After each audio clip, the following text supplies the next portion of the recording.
தெலுங்கானா அரசு சாதிவாரி கணக்கெடுப்பு விவரங்களை வெளியிட்டு அடுத்த கட்ட நடவடிக்கை குறித்து விவாதிக்கும் நிலையில் தமிழக முதல்வரின் சமூக நீதி வேடம் கலைந்துள்ளதாக பாமக நிறுவனர் ராமதாஸ் விமர்சித்துள்ளார்.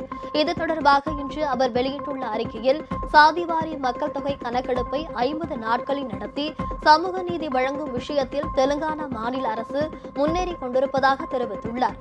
சாதிவாரி மக்கள் தொகை கணக்கெடுப்பு குறித்த விவரங்களை அதிகாரப்பூர்வமாக வெளியிட்டிருக்கும் தெலுங்கானா அரசு அதன் அடிப்படையில் மேற்கொள்ளப்பட வேண்டிய நடவடிக்கைகள் குறித்து இன்று முதல் 4 நாட்களுக்கு சட்டப்பேரவையின் சிறப்பு கூட்டத்தை கூட்டி விவாதிக்கிறது.